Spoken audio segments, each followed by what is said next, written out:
Recently, we know that Tory Lanez was stabbed 14 times and he miraculously survived, and it had everybody wondering, where did this come from? This morning, brother, the Mex came out and bust on the boy Tory.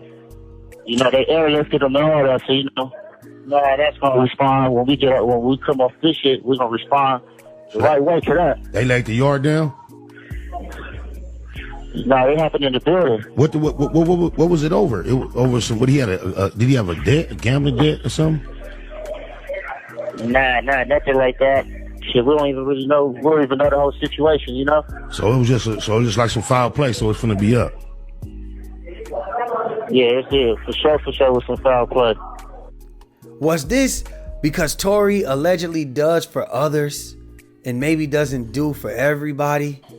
They're saying that Tory is helping people financially get their appeals done. He's looking out for all the blacks, as they say in California, for their commissary. Maybe he's being protected by gangs, being extorted. They saying it's an inside job. But today we got details, and actually, he was stabbed by a Mexican pedophile murderer. And it has us wondering, where did this come from? Now, this murdering pedophile weirdo's name would be Santino Castillo, and he's a 42-year-old man out of California, and he's already serving life with the possibility of parole. I'm sure that possibility is probably gone at this point, and he probably was never going to get it, because you see, Castillo's rap sheet is a mile long, and it dates back to 2004 when he was sentenced to life with the possibility of parole for a second-degree murder, a first-degree attempted murder, personal use of a dangerous or deadly weapon, and inflict of great bodily injury. Those were the charges that he initially had. And along the road, he got a couple more stabbing attempts, possession of a knife. So he's really been on a roll in prison. Now, according to the best paperwork clerk in the industry, 1090 Jake, Mr. Castillo, when he was around 20 to 22 years old, he was having an inappropriate relationship with a 13-year-old girl. This relationship was about a month old. For whatever reason, they got into it in front of Castillo's family, and this girl was a runaway. So she was vulnerable. She's messing with an older man. And for whatever reason, when they got into it, Castillo pulled out a shotgun and blew the girl's face off. So much so, if you don't believe me, the coroner said that when he shot her face with a shotgun, it was 4 inches away from her face. So we know that was a closed casket funeral. That's very unfortunate. That's how dangerous this man was that Tory was dealing with. And he's caught multiple stabbings, possessions of a knife. He's one of those people who truly need to be locked up for the rest of his life. There should be no possibility of parole, but I think he really just saved us all, you know, a good possibility of getting that taken away, because, I mean, come on, you just stabbed this man 14 times. Now, today would take a major turn for Tory Lanez in the court of public opinion, at least, because, you know, we already kind of feel for him. He got stabbed 14 times, damn. But today, his team would schedule and hold a meeting where they would present possible new evidence from a guy named Bradley James, who was actually the bodyguard during the trial of Kelsey Harris. Yes, he was her personal bodyguard for her husband and her. Why is this significant? Because apparently Mr. Bradley James decided to have a conscience. I don't know if it was because he saw Tory, an innocent black man, allegedly get stabbed 14 times, and he's in prison for something that he possibly didn't do. And according to Bradley James, he was eavesdropping in the conversations that Kelsey was having with other people. He spent a lot of time around her. He was close. He had his ears open and his mouth closed, eyes to the side, looking the opposite way. And apparently, Kelsey came out and said what a lot of us have been saying. And that is that she was actually the one that shot Megan because Megan was whooping her ass. And all Tory did was try to stop the shooting in the middle of the shooting. Not long ago, Unite the People was approached by a gentleman named Bradley James. Mr. James informed us he was working as the bodyguard and driver for Ms. Kelsey Harris during Mr. Peterson's trial. As such, he was in close proximity and he had privy to conversations she was having with her husband and others. Mr. James informed us he was not under a non-disclosure agreement or a confidentiality agreement and was free to speak with Unite the People, and that he was doing it because his conscience would not let him not speak and leave a man in prison for something he did not do. Mr. James informed Unite the People that he was witness to the conversation Ms. Harris had where she stated she had the gun, she fired it 3 times, Mr. Peterson grabbed her arm and knocked it down, and the gun fired 2 more times. In essence, Mr. Peterson never shot anybody, never even touched that gun, never fired the gun. This statement aligns with the statement of the only non-party witness to the case, Mr. Sean Kelly, who at trial testified he saw 2 women fighting, 2 men break up the fight, 1 man grabbed the other one's arm. Gunshots came from the passenger side. Passenger side is where Ms. Harris was sitting. This further iterates that Mr. Peterson did not shoot Miss Pete, did not shoot at Miss Pete, or did not assault Miss Pete. It's just another irregularity in a list of irregularities in this case. For example, there were 3 potential suspects in the car that night, and yet the only DNA sample was taken of Mr. Peterson, even though unknown DNA was found on the gun.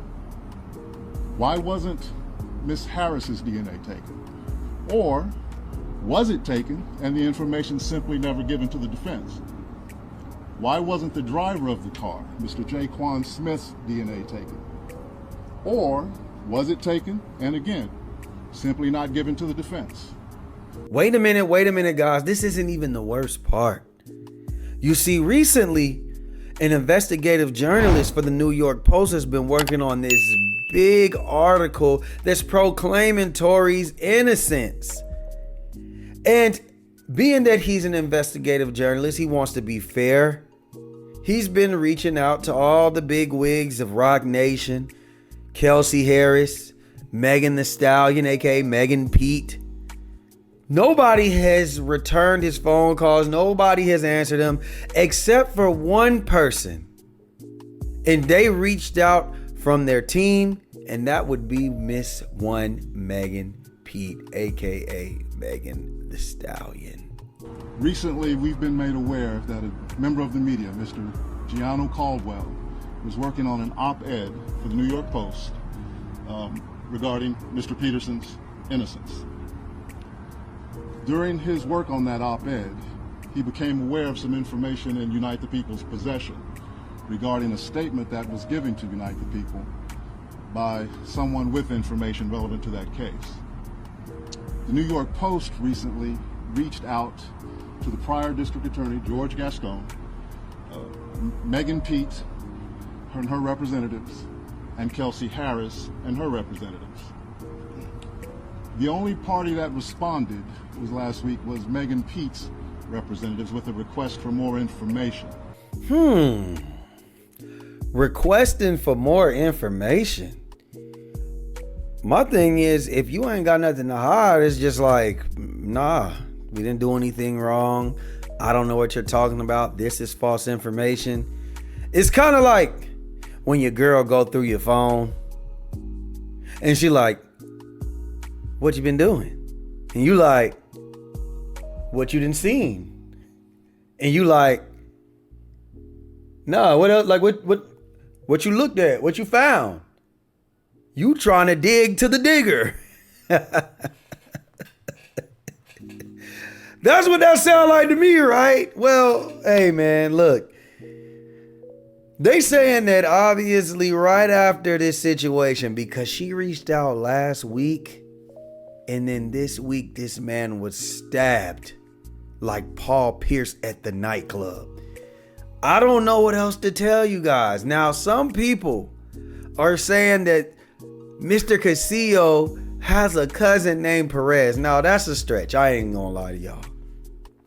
Because we all know Desiree Perez is the CEO of Roc Nation. So they're trying to link Desiree Perez, who's a known snitch. She done took cartels down and still has a corporate job, one of the most famous jobs in the industry.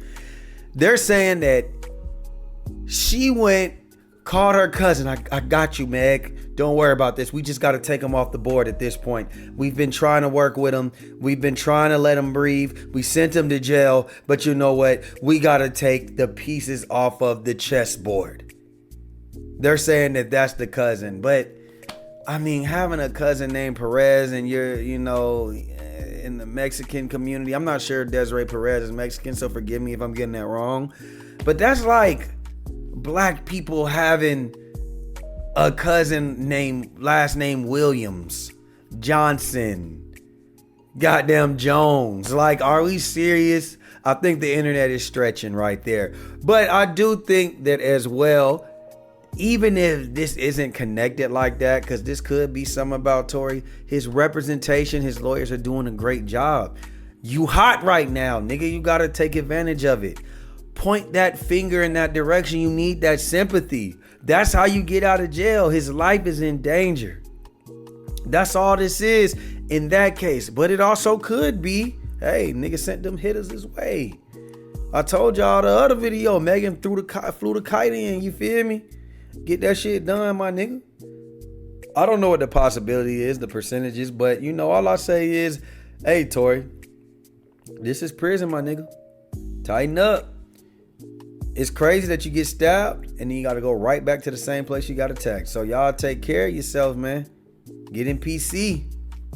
You feel me? My phone ringing though, man. Shout out to Mike calling me, trying to see what them beef ribs I got on the grill. Time out. I'ma get out of here right now, man. We got more videos coming. Y'all tell me what y'all think about this situation. Do y'all think that it's more to what it seems, or is this something, you know, just unrelated? Let me know, man. Like, share, subscribe, comment, hit that notification bell, and we out, baby. Boom.